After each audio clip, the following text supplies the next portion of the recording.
നമ്മുടെ മേള ഒരുമയുടെ പൂരം അതിൻ്റെ പൂർണ്ണ അർത്ഥത്തിലും ലക്ഷ്യത്തിലും വ്യാപ്തിയിലും നമുക്ക് സംഘടിപ്പിച്ച് തുടക്കം കുറിക്കാനും കഴിഞ്ഞിരിക്കുന്നു. നമ്മുടെ സംസ്ഥാനത്തെ സഹകരണ പ്രസ്ഥാനത്തിൻ്റെ വിപുലവും വിശാലവുമായ വീക്ഷണങ്ങൾ പൂർണ്ണ അർത്ഥത്തിൽ പ്രതിപാദിക്കുന്ന തരത്തിലാണ് സഹകരണ എക്സ്പോ നമ്മൾ വിഭാവനം ചെയ്യുന്നത്. നമ്മുടെ സംസ്ഥാനത്ത് സഹകരണ പ്രസ്ഥാനത്തിൻ്റെ നേട്ടങ്ങളും കഴിഞ്ഞ കാലങ്ങളിൽ അത് സമൂഹത്തിൽ നൽകിയ സംഭാവനകളെക്കുറിച്ചും സമാദരണീയനായ മുഖ്യമന്ത്രി വിശദമായി പ്രതിപാദിക്കുകയുണ്ട്. അതുകൊണ്ട് അത്തരം വിഷയങ്ങളിലേക്കൊന്നും വരേണ്ടത്. അദ്ദേഹം അവസാനം പറഞ്ഞ് തുടങ്ങിയപ്പോൾ നമുക്ക് സാങ്കേതിക തകരാറ് മൂലം തടസ്സം നേരിട്ടത് കോവിഡ് എന്ന മഹാമാരിയെ നേരിടുന്ന രംഗത്ത് സഹകരണ മേഖല കയ്യും നെയ്യും അയച്ചു നൽകിയ സംഭാവനകളും അല്ലെങ്കിൽ എല്ലാ രംഗത്തും ഇടപെട്ടുകൊണ്ട് പ്രതിരോധവും ആശ്വാസവും തീർത്ത സമീപനങ്ങളുമാണ് അദ്ദേഹം പറഞ്ഞത്. എല്ലാ മേഖലയിലും കമ്മ്യൂണിറ്റി കിച്ചൺ ആരംഭിച്ചപ്പോൾ അവരെ സഹായിക്കുന്നതിനും വാർഡ് തല ജാഗ്രതാ സമിതികൾക്കെല്ലാം പൾസ് ഓക്സിമീറ്റർ എത്തിക്കുന്നതിന് കൺസ്യൂമർ ഫെഡ് മുഖാന്തരവും ഒക്കെ നടത്തിയ പ്രവർത്തനങ്ങൾ വളരെ വളരെ വിലപ്പെട്ടതാണ്. ഇത് കൂടാതെ തന്നെ വനിതാ സഹകരണ സംഘങ്ങൾ PP കിറ്റും സാനിറ്റൈസറും ഹാൻഡ് വാഷും മാസ്കുമെല്ലാം നിർമ്മിച്ച് കോവിഡിൻ്റെ പ്രതിരോധ പ്രവർത്തനങ്ങളിലും ആശ്വാസ പ്രവർത്തനങ്ങളിലും നിർണായകമായ പങ്ക് വഹിക്കുകയുണ്ടായി. നമ്മുടെ ഓപ്പൺ മാർക്കറ്റിൽ ഏതാണ്ട് 3000-ൽ പരം രൂപ ഒരു പൾസ് ഓക്സിമീറ്ററിന് ഈടാക്കിയിരുന്ന സന്ദർഭത്തിലാണ് കൺസ്യൂമർ ഫെഡ് ഈ രംഗത്ത് ഇടപെട്ടത്. സഹകരണ മേഖലയിൽ കൺസ്യൂമർ ഫെഡ് ഇടപെട്ട് 3000-ൽ പരം രൂപ വാങ്ങിയിരുന്ന പൾസ് ഓക്സിമീറ്ററിന് 920 രൂപയ്ക്ക് ആദ്യഘട്ടത്തിലും പിന്നീട് 500 രൂപയ്ക്ക് കൊടുക്കുന്ന സാഹചര്യമുണ്ടായി. എങ്ങനെയാണ് മാർക്കറ്റിൽ സഹകരണ മേഖല ഇടപെടുന്നത് എന്നുള്ളതിന് ഒന്നാം തരം തെളിവാണ്. എങ്ങനെയാണ് ജനങ്ങളെ ആശ്വസിപ്പിക്കുന്നത് എന്നുള്ളതിന് ഒന്നാം തരം തെളിവാണ്. അതേപോലെ തന്നെ നമ്മുടെ സംസ്ഥാനത്ത് വിദ്യാഭ്യാസം ഓൺലൈനിലേക്കോ കുട്ടികൾക്ക് പഠിക്കുന്നതിനുള്ള വിഷമവും പ്രയാസങ്ങളും എല്ലാം നേരിട്ടപ്പോൾ രക്ഷകർത്താക്കളെയും കുട്ടികളെയും സഹായിക്കുന്നതിന് വേണ്ടി മൊബൈൽ ഫോൺ വാങ്ങുന്നതിനും ടാബ് വാങ്ങുന്നതിനും പലിശരഹിത വായ്പ കൊടുത്ത ആദ്യത്തെ സാമ്പത്തിക സങ്കേതം സഹകരണ മേഖലയാണ്. വലിയ ആശ്വാസമായിരുന്നു രക്ഷകർത്താക്കൾക്കും കുട്ടികൾക്കുമെല്ലാം. ഇതുകൂടാതെ കുടുംബശ്രീ അയൽക്കൂട്ടം വഴി മുറ്റത്തെ മുല്ല വലിയ രൂപത്തിലുള്ള പലിശ ഈടാക്കിക്കൊണ്ടിരുന്ന നാട്ടുപ്രദേശത്തെ ബ്ലേഡ് കമ്പനിക്കാരനെ രക്ഷപ്പെടുത്താൻ കുറഞ്ഞ പലിശയ്ക്ക് വായ്പ നൽകി അതിൽ കുടുംബശ്രീക്ക് 10 ലക്ഷം രൂപ വരെ കൊടുത്ത് കോടിക്കണക്കിന് രൂപ നമ്മുടെ സംസ്ഥാനത്ത് ഗ്രാമീണ അന്തരീക്ഷത്തിൽ വലിയ മുന്നേറ്റമുണ്ടാക്കാൻ സഹായിച്ച സഹായകരമായ ഒരു നിലപാടായിരുന്നു. പിന്നീട് സഹകരണ മേഖലയിൽ സഹകാരികൾക്ക് തന്നെ ഏതെങ്കിലും ഒരു സഹകരണ സംഘത്തിൽ ഒരാൾ മെമ്പറായാൽ ആ മെമ്പറാകുന്നയാളിന് അംഗത്വ സമാശ്വാസ പദ്ധതി നടപ്പാക്കിയിരിക്കുന്നു. മാരകമായ രോഗം വരുന്ന ഏതൊരാൾക്കും വലിയ രൂപത്തിൽ ചികിത്സാ സഹായം നൽകുന്ന രൂപത്തിലുള്ള പദ്ധതി ആവിഷ്കരിച്ച് ഇപ്പോൾ നമ്മുടെ സംസ്ഥാനത്ത് 22,000-ൽ പരം ആളുകൾക്ക് ആ സൗകര്യം ചെയ്തു കൊടുത്തു കഴിഞ്ഞിരിക്കുന്നു ഈ ഗവൺമെൻറ് വന്നതിന് ശേഷം. സഹകാരികൾക്കും അത്തരത്തിലുള്ള രോഗാതുരരായി മാറിക്കഴിഞ്ഞാൽ പരാശയം കൂടാതെ ജീവിക്കാൻ കഴിയുന്ന സാഹചര്യം വരുന്ന ഘട്ടങ്ങളിലൊക്കെ ചികിത്സാ സഹായം കൊടുക്കാനുള്ള പദ്ധതിക്കും രൂപം നൽകി ഇപ്പോൾ നടപ്പിലാക്കി തുടങ്ങിയിരിക്കുന്നു. ഇങ്ങനെ നമ്മുടെ സംസ്ഥാനത്ത് ഏതെല്ലാം തരത്തിലുള്ള പ്രയാസങ്ങളും പ്രതിസന്ധികളും ബുദ്ധിമുട്ടുകളും കഷ്ടപ്പാടുകളും ദുഃഖങ്ങളും ദുരിതങ്ങളും ഒക്കെ ഉയർന്നു വരുന്നു. അത്തരം ഘട്ടങ്ങളിലെല്ലാം മനുഷ്യ സ്നേഹത്തിന് വേണ്ടി യാചിക്കുന്ന സന്ദർഭങ്ങളിലെല്ലാം സഹായഹസ്തവുമായി ഓടിയെത്തുന്ന ഒരു വിശ്വമാനവികയുടെ സന്ദേശമാണ് യഥാർത്ഥത്തിൽ സഹകരണ മേഖല ഉയർത്തിക്കൊണ്ടുവരുന്നത്. എല്ലാ രംഗത്തും ആശ്വാസത്തിന്റെ കിരണങ്ങൾ പകരും. അത്തരത്തിൽ വലിയ രൂപത്തിലുള്ള മുന്നേറ്റങ്ങൾ സംഘടിപ്പിച്ച് ഈ കാലഘട്ടത്തിൽ സഹകരണ മേഖലയ്ക്ക് വലിയ രൂപത്തിലുള്ള മുന്നേറ്റം ഉണ്ടാക്കാൻ കഴിഞ്ഞിരിക്കുന്നു. ഈ അടുത്ത കാലത്ത് കലാകാരന്മാർ കോവിഡ് വന്നപ്പോൾ വലിയ രൂപത്തിൽ വിഷമിച്ചൊരു കൂട്ടരാണ് കലാകാരന്മാർ. ആ കലാകാരന്മാരെ സംരക്ഷിക്കുന്നതിന് വേണ്ടി സംസ്ഥാനാടിസ്ഥാനത്തിൽ സാഹിത്യ പ്രവർത്തക സഹകരണ സംഘത്തിന്റെ മോഡലിൽ സംസ്ഥാനത്തെ എല്ലാ വിഭാഗം കലാകാരന്മാരും, അത് സിനിമയും സീരിയലും നാടകവും കഥാപ്രസംഗവും വാദ്യകലകളും എല്ലാം ഉൾപ്പെടുത്തിക്കൊണ്ട് സംസ്ഥാനാടിസ്ഥാനത്തിൽ ഇപ്പോൾ ഒരു സഹകരണ സംഘം രജിസ്റ്റർ ചെയ്തിരിക്കുന്നു.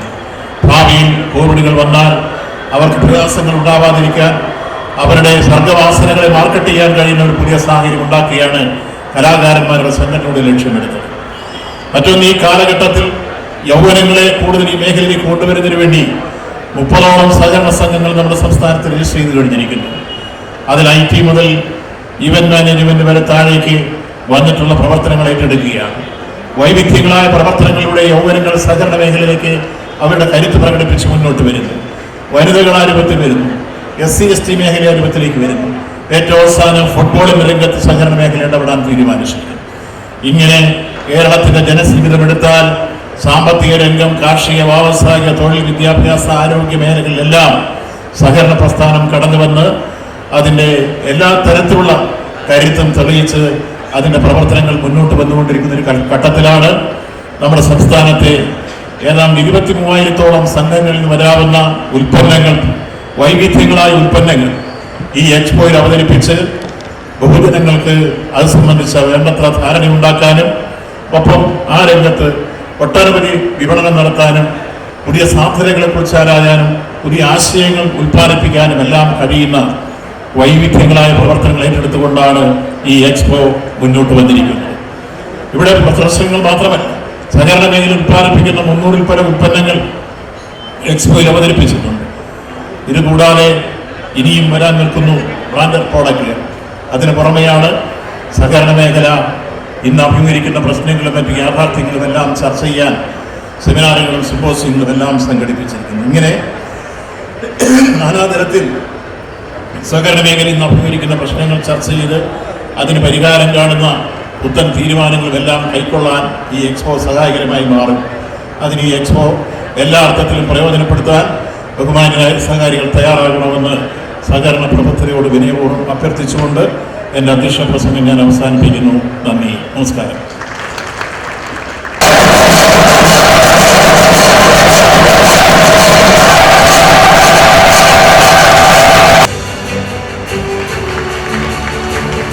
ജനമനസ്സും ഈ മേളയ്ക്ക് തുടക്കം കുറിച്ചു. സഹകരണ മേഖല അത്തരം നീക്കങ്ങളെ ചെറുക്കാൻ തയ്യാറായിരുന്നു. ഏറ്റവും അധികം പ്രാധാന്യം കൊടുത്താൽ സഹോദരി സഹോദരന്മാരെ, സഹകാരി സുഹൃത്തുക്കളെ, സഹകരണ എക്സ്പോ 2022 കൊച്ചി മറൈൻ ഡ്രൈവിൽ ഇന്ന് തുടക്കമാവുകയാണ്. ഇവിടെ സ്വാഗത പ്രസംഗത്തിൽ സൂചിപ്പിച്ചതുപോലെ വലിയൊരു പൂരത്തിൻ്റെതായ ആഘോഷ തിമിർപ്പോടെ തന്നെയാണ് സഹകരണ മേഖല ഈ എക്സ്പോ സംഘടിപ്പിച്ചിരിക്കുന്നത്.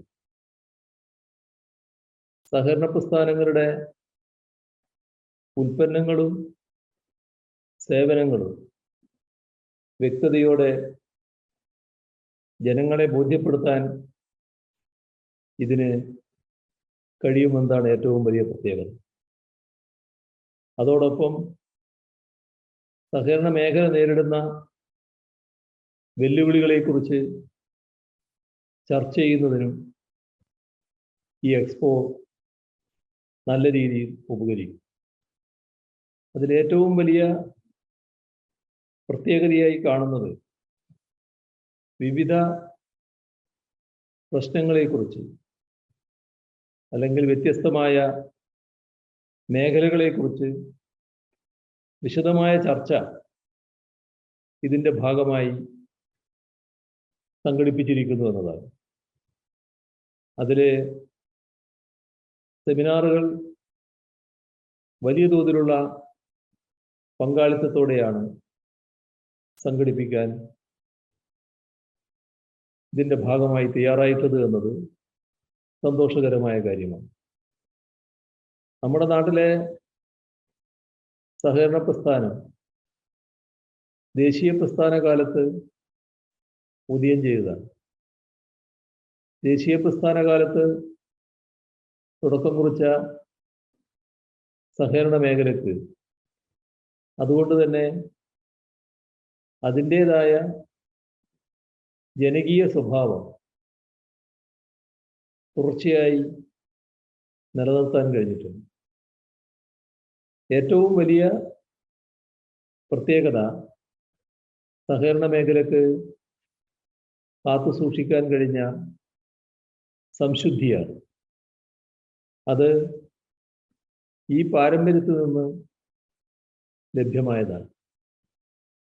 നവോത്ഥാന കാലഘട്ടത്തിന് ശേഷം നമ്മുടെ കേരളത്തിൽ വന്ന പുതിയ ഉണർവ്, അതിൻ്റെ ഭാഗമായി വിവിധ മേഖലകളിൽ ഇതുപോലുള്ള ഒട്ടേറെ മാറ്റങ്ങൾ ഉണ്ടായിരുന്നു.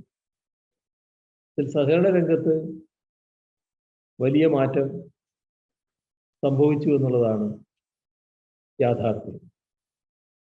ഇന്ന് വളർന്നു പന്തലിച്ചു നിൽക്കുന്ന ക്രെഡിറ്റ് മേഖല ചെറിയ ഐക്യനാണയ സംഘം എന്ന രീതിയിലാണ് നേരത്തെ തുടക്കം കുറിച്ചത്. കൃഷിക്കാരെ സഹായിക്കുന്നതിന് വേണ്ടി സംഘടിപ്പിച്ച ആ സ്ഥാപനങ്ങൾ പിന്നീട് വലിയ തോതിൽ വളർന്നു വരുന്നതാണ് നാം കണ്ടത്. എപ്പോഴും ജനസേവനത്തിലാണ് സഹകരണ മേഖല ഊന്നൽ നൽകിയത്. ഇതിൻ്റെ ഏറ്റവും വലിയ പ്രത്യേകതയായി നിലകൊള്ളുന്നത് എല്ലാ മേഖലയിലും സഹകരണ രംഗം വ്യാപിച്ചിരിക്കുന്നു എന്നതാണ്. ജനനം മുതൽ മരണം വരെയുള്ള എല്ലാ കാര്യങ്ങൾക്കും സഹകരണ മേഖല ഒപ്പമുണ്ട് എന്നതാണ് വസ്തുത. നമ്മുടെ ജനജീവിതം അത്ര കണ്ട് സഹകരണ മേഖലയുമായി ബന്ധപ്പെട്ട് നിൽക്കുകയാണ്. അതുകൊണ്ടാണ് നമ്മുടെ സഹകരണ മേഖലക്ക് ഇത്ര വലിയ ജനപിന്തുണ ലഭ്യമാകുന്നത്. സഹകരണ മേഖലക്കെതിരെ നിർഭാഗ്യകരമായ ചില നീക്കങ്ങൾ വിവിധ ഘട്ടങ്ങളിൽ ഉണ്ടായി എന്നത് സഹകാരികൾക്കെല്ലാം അറിയാവുന്ന കാര്യമാണ്. അതിൽ സഹകരണ മേഖലക്ക് പിടിച്ചു നിൽക്കാൻ കഴിഞ്ഞത് കേരളത്തിലെ സഹകാരികൾ ഒന്നടങ്കം, സഹകരണ മേഖല ഒന്നടങ്കം യോജിച്ചു നിന്ന് അത്തരം നീക്കങ്ങളെ ചെറുക്കാൻ തയ്യാറായതുകൊണ്ടാണ്. ഇവിടെ സഹകരണ മേഖലയുടെ പൊതുചിത്രം പരിശോധിക്കുമ്പോൾ നമ്മുടെ രാജ്യത്തിൻ്റെ പൊതുവായ ചില പ്രത്യേകതകൾ ഏറ്റവും കൂടുതൽ ബാധിച്ചൊരു മേഖലയാണ് സഹകരണ രംഗമെന്ന് കാണാൻ കഴിയും. സ്വാതന്ത്ര്യാനന്തര ഇന്ത്യയിൽ ആദ്യ പ്രധാനമന്ത്രി പണ്ഡിറ്റ് ജവഹർലാൽ നെഹ്റു ഏറ്റവും അധികം പ്രാധാന്യം കൊടുത്ത രണ്ട് മേഖലകൾ, ഒന്ന് പൊതുമേഖലയും മറ്റൊന്ന് സഹകരണ മേഖലയുമായിരുന്നു. വലിയ പ്രോത്സാഹനം രാജ്യത്താകെ, നമ്മുടെ രാജ്യത്തെ ഗവൺമെൻറ് സഹകരണ മേഖലക്ക് നൽകുന്ന നിലയുണ്ട്. ഇത് ആഗോളവൽക്കരണ നയം അംഗീകരിക്കുന്നത് വരെ നമ്മുടെ രാജ്യത്ത് തുറന്നു വന്നു. ആഗോളവൽക്കരണ നയം അംഗീകരിച്ചതിന് ശേഷം രാജ്യത്ത് അതേവരെയുള്ള സമീപനത്തിൽ പലതരം മാറ്റങ്ങളുണ്ടായി. അതിൽ പൊതുമേഖലയുടെ മാറ്റം നമുക്കെല്ലാവർക്കും അറിയാവുന്നതാണ്. പൊതുമേഖലാ സ്ഥാപനങ്ങൾ നേരത്തെ ശക്തിപ്പെടുത്താനാണ് വലിയ ശ്രമങ്ങൾ ഉണ്ടായതെങ്കിൽ അതിനെ വലിയ തോതിൽ താഴോട്ട് അടിച്ചമർത്തുന്ന സ്വകാര്യവൽക്കരിക്കുന്ന, ചിലതിനെ തീർത്തും ഇല്ലാതാക്കുന്ന നിലപാടുകളാണ് പിന്നീട് മെല്ലെ മെല്ലെ ഉയർന്നു വന്നത്. ഇപ്പോൾ അതിൻ്റെ ഏറെക്കുറെ പാരമ്യത്തിലെത്തി നിൽക്കുകയും ഇതേ അവസ്ഥ തന്നെയാണ് സഹകരണ മേഖലക്കും ഉണ്ടായത്. സഹകരണ മേഖല ആഗോളവൽക്കരണ നയം അംഗീകരിക്കുന്നതിന് മുൻപ് ഇതിനെക്കുറിച്ച് പഠിക്കാൻ ചുമതലപ്പെടുത്തിയിരുന്ന എല്ലാ കമ്മീഷനുകളും സഹകരണ മേഖലയെ ശക്തിപ്പെടുത്താൻ ഉതകുന്ന നിർദ്ദേശങ്ങളായിരുന്നു സമർപ്പിച്ചിരുന്നത്. എന്നാൽ ആഗോളവൽക്കരണ നയം രാജ്യം അംഗീകരിച്ചതിന് ശേഷം വന്നിട്ടുള്ള എല്ലാ കമ്മീഷനുകളും സഹകരണ മേഖലയെ ശക്തിപ്പെടുത്താനുള്ള നിർദ്ദേശങ്ങളല്ല മുന്നോട്ട് വെച്ചത്. അത്തരത്തിലുള്ള കമ്മീഷനുകളുടെ നിർദ്ദേശങ്ങൾക്കെതിരെ കേരളത്തിലെ സഹകാരികൾ ഒന്നടങ്കം പ്രതിഷേധിച്ചതും അതിനെ ചെറുത്തു നിന്നതുമാണ്.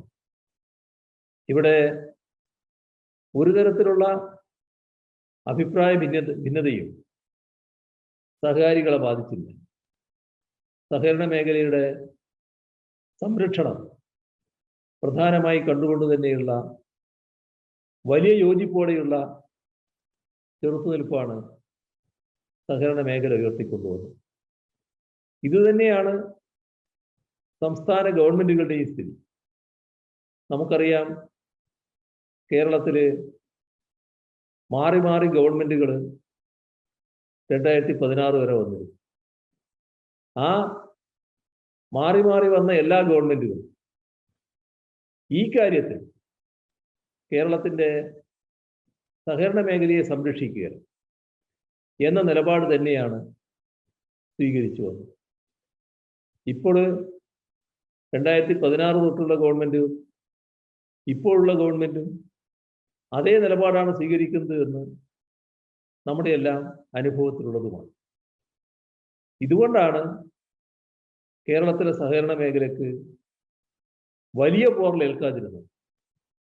എന്നാൽ പോറലേൽപ്പിക്കാനുള്ള സഹകരണ മേഖലയ്ക്കെതിരെയുള്ള ഉദ്ദേശത്തോടെയുള്ള നീക്കങ്ങൾ പല ഭാഗത്തു നിന്നും വരുന്നു എന്നത് നാം ജാഗ്രതയോടെ കാണേണ്ടതായിട്ടുണ്ട്.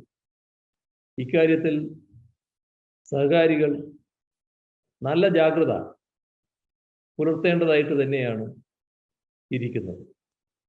വിവിധ സഹകരണ സ്ഥാപനങ്ങൾ ജനങ്ങളുടെ ജീവിതവുമായി ബന്ധപ്പെട്ട് വലിയ സംഭാവനകളാണ് നൽകുന്നത്. ഇപ്പോൾ നമ്മുടെ സംസ്ഥാനത്ത് വിവിധ ആഘോഷങ്ങൾ വരുമ്പോൾ, നമ്മുടെ ഓണമായാലും ക്രിസ്മസ് ആയാലും റമദാനായാലും ഏത് ഘട്ടമായാലും അത്തരം ഘട്ടങ്ങളിൽ പൊതുമാർക്കറ്റിലുണ്ടാകുന്ന വിലയുടെ കുതിച്ചുകയറ്റം അതിനെ ഒരു പരിധിയോളം തടുത്തു നിർത്തുന്നതിന് സഹകരണ ഇടപെടൽ വലിയ സഹായകമാവുന്നു. അതിൻ്റെ നേതൃത്വത്തിൽ കൺസ്യൂമർ ഫെഡ് അവർ നടത്തുന്ന പ്രവർത്തനം മാതൃകാപരമായി തന്നെ നമ്മുടെ സംസ്ഥാനത്തെ ഉപഭോക്താക്കളെ സഹായിക്കുന്നതാണ്. വിവിധ മേഖലകളിൽ സഹകരണ പ്രസ്ഥാനങ്ങൾ ശക്തിപ്പെട്ടു വരികയാണ്. നമ്മുടെ ആരോഗ്യ സംവിധാനത്തിൽ, ആരോഗ്യ മേഖലയിൽ സർക്കാർ ആശുപത്രികൾ കഴിഞ്ഞാൽ പിന്നീട് എവിടെയൊക്കെ സഹകരണ ആശുപത്രികളുണ്ടോ ആ സഹകരണ ആശുപത്രികളെ സമീപിക്കാനാണ് ജനങ്ങൾക്ക് ഏറ്റവും വലിയ താല്പര്യം.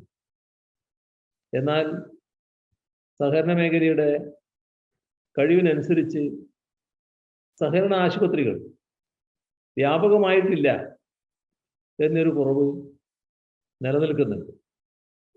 ഉള്ളത് നല്ല തോതിൽ തന്നെ പ്രവർത്തിക്കുന്നു. അതിന് വലിയ പിന്തുണ ജനങ്ങളിൽ നിന്ന് ലഭിക്കുന്നു എന്നത് നമ്മുടെ അനുഭവത്തിലുള്ളതാണ്. ജനങ്ങളുമായി ബന്ധപ്പെട്ട വിഷയങ്ങളിൽ കേരളത്തിലെ സഹകരണ മേഖല എങ്ങനെയെല്ലാം ഇടപെടുന്നു എന്നത് നാടിൻ്റെ അനുഭവത്തിലുള്ളതാണ്. നാം ഈ കഴിഞ്ഞ കാലത്ത് ഒട്ടേറെ ദുരന്തങ്ങൾ നേരിടേണ്ടി വന്ന ഒരു നാടാണ്. നമ്മുടെ ഈ നൂറ്റാണ്ടിലെ ഏറ്റവും വലിയ പ്രളയം നമുക്ക് അനുഭവിക്കേണ്ടി വന്നു. നിരവധി കഷ്ടനഷ്ടങ്ങളാണ് ജനങ്ങൾക്ക് അനുഭവിക്കേണ്ടി വന്നത്. അങ്ങനെ വന്നപ്പോൾ ഒരുപാട് പേർക്ക് വീട് നഷ്ടപ്പെട്ടു. ആ വീട് പുനർനിർമ്മിച്ചു കൊടുക്കാനുള്ള പ്രവർത്തനം സർക്കാർ ഏറ്റെടുത്തപ്പോൾ അതിൻ്റെ കൂടെ നല്ല മുൻകൈയോടെ കേരളത്തിലെ സഹകരണ മേഖല വരികയുണ്ടായി. അതിൻ്റെ ഭാഗമായി നിശ്ചയിച്ചതിലും കൂടുതൽ വീടുകളാണ് സഹകരണ മേഖലക്ക് പൂർത്തിയാക്കാൻ കഴിഞ്ഞത്. അത് കഴിഞ്ഞതിന് ശേഷവും അതുമായി ബന്ധപ്പെട്ട നടപടികൾ സഹകരണ മേഖല തുടരുകയാണ്. അതായത് സമൂഹത്തോട്, സമൂഹത്തിലെ പാവപ്പെട്ടവരോട് എത്രമാത്രം പ്രതിബദ്ധത നമ്മുടെ കേരളത്തിലെ സഹകരണ മേഖലയ്ക്ക് കാണിക്കാൻ കഴിയുന്നു എന്നതിൻ്റെ ഉദാഹരണമായാണ് ഇതിനെ കാണാൻ സാധിക്കും. ഇപ്പോൾ ലൈഫിൻ്റെ ഭാഗമായി കൊടുക്കുന്ന വീടുകൾ, ആ വീടുകളിൽ ഒരു ഭാഗം നൽകാൻ തങ്ങൾ സന്നദ്ധമാണ് എന്ന നിലപാട് സ്വീകരിച്ച് ഭവന സമുച്ചയം നിർമ്മിക്കാനുള്ള നടപടികളിലേക്കാണ് സഹകരണ മേഖല ഇറങ്ങിത്തിരിച്ചിട്ടുള്ളത്. കെയർ ഹോം എന്ന പേരിട്ടുകൊണ്ടാണ് നേരത്തെ തന്നെ ഈ രംഗത്ത് സഹകരണ മേഖല പ്രവർത്തിച്ചു വരുന്നത്. ഇത്തരത്തിലുള്ള ഇടപെടലുകൾ കേരളത്തിലെ സഹകരണ മേഖലക്കല്ലാതെ മറ്റൊരു കൂട്ടർക്കും നമ്മുടെ രാജ്യത്ത് നടത്താൻ കഴിയില്ല എന്ന് വസ്തുതയാണ്. അത് തന്നെ ചില ഘട്ടത്തിൽ ഒരു വിനയായി മാറുന്നു എന്നത് നാം കാണേണ്ടതായിട്ടുണ്ട്. നാം നേടിയ നേട്ടങ്ങൾ അത് മറ്റു ചില പ്രശ്നങ്ങളുടെ ഭാഗമായി നമുക്ക് വിനയായി മാറ്റാനുള്ള ദുരുപദിഷ്ടമായ നീക്കങ്ങൾ ഉണ്ടാകും. ഇതിൽ ജാഗ്രത പാലിച്ചു പോകാൻ നമുക്ക് കഴിയണം. കഴിഞ്ഞ കോവിഡ് മഹാമാരിയുടെ ഘട്ടം വലിയ തോതിലുള്ള ഇടപെടലാണ് ജനങ്ങളാകെ കോവിഡ് മഹാമാരിയെ നേരിടുന്നതിന് നടത്തിയത്. സഹകരണ മേഖലയും നല്ല പങ്കാണ് അതിൽ വഹിച്ചത്. അതിൻ്റെ ഫലമായി നമ്മുടെ സംസ്ഥാനത്ത് വലിയ തോതിൽ ഇടപെടാനും ആശ്വാസം നൽകാനും സഹകരണ മേഖലയ്ക്ക് കഴിയുകയുണ്ട്. സാമൂഹ്യ പ്രതിബദ്ധതയോടെയുള്ള ഏത് കാര്യം പറഞ്ഞാലും അതിൻ്റെ മുന്നിൽ സഹകരണ മേഖലയെ കാണാൻ നമുക്ക് കഴിയുന്നു. ഇപ്പോൾ നമ്മുടെ സംസ്ഥാനത്തെ കാർഷിക അഭിവൃദ്ധിയുടെ കാര്യത്തിൽ വലിയ ഇടപെടലാണ് സഹകരണ മേഖലയുടെ ഭാഗത്ത് ഉണ്ടാകുന്നത്. കാർഷിക അഭിവൃദ്ധി കൃഷി വകുപ്പും സഹകരണ വകുപ്പും തദ്ദേശ ഭരണ വകുപ്പും വ്യവസായ വകുപ്പും എല്ലാം കൂടി ചേർന്നുകൊണ്ടാണ് ഇപ്പോൾ വലിയ തോതിൽ ഇടപെട്ട് അത് പ്രാവർത്തികമാക്കാൻ വേണ്ടി ശ്രമിക്കുന്നത്. കാർഷിക രംഗത്തുണ്ടാകുന്ന അഭിവൃദ്ധി മാത്രമല്ല, കാർഷികോൽപ്പന്നങ്ങളുടെ മൂല്യവർദ്ധനവും, അങ്ങനെ മൂല്യവർദ്ധിത ഉൽപ്പന്നങ്ങൾ ഉണ്ടാക്കൽ, ഇതുമായി ബന്ധപ്പെട്ട് ഒട്ടേറെ കാര്യങ്ങൾ സഹകരണ മേഖലയ്ക്ക് ഇപ്പോൾ ചെയ്യാൻ കഴിയുന്നു. വിവിധ രീതിയിലുള്ള ഇടപെടലുകളാണ് ഇപ്പോൾ നടന്നുകൊണ്ടിരിക്കുന്നത്.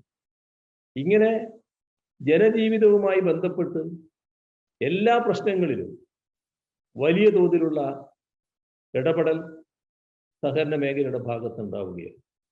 അത്തരമൊരു ഘട്ടത്തിൽ നടക്കുന്ന ഈ എക്സ്പോ തീർച്ചയായും ജനങ്ങളെ സംബന്ധിച്ചിടത്തോളം ഏറ്റവും പഠനാർഹമായ രീതിയിൽ സഹകരണ മേഖലയുടെ നേട്ടങ്ങൾ, സഹകരണ മേഖല നടത്തുന്ന പ്രവർത്തനങ്ങൾ, ഇതെല്ലാം ജനങ്ങളിലേക്ക് എത്തിക്കുന്നതിന് വലിയ തോതിൽ ഇത് ഉപകരിക്കും. അത് ആ തരത്തിൽ ഉപയോഗിക്കാൻ നമുക്ക് സാധിക്കണം. ഞാൻ ഈ ഘട്ടത്തിൽ വളരെ കൂടുതലായി മറ്റു കാര്യങ്ങളിലേക്ക് കടക്കുന്നില്ല. നമ്മുടെ നാടിൻ്റെ ഏറ്റവും കരുത്തുറ്റ ഒരു സമ്പദ് മേഖലയാണ് സഹകരണ മേഖല. ആ മേഖലയ്ക്ക് എല്ലാ ഘട്ടത്തിലും സർക്കാരിൻ്റെ സർവ്വവിധ പിന്തുണയും നൽകിയിട്ടുണ്ട്. തുടർന്നും അതുണ്ടാകും എന്ന് മാത്രം അറിയിച്ചുകൊണ്ട് ഈ എക്സ്പോക്ക് എല്ലാ ആശംസകളും നേർന്നുകൊണ്ട് ഇതിൻ്റെ ഔപചാരികമായ ഉദ്ഘാടനം നിർവഹിച്ചത് അറിയിച്ചുകൊണ്ട് അവസാനിപ്പിക്കുന്നു. നിങ്ങൾക്കെൻ്റെ സ്നേഹാഭിവാദനം.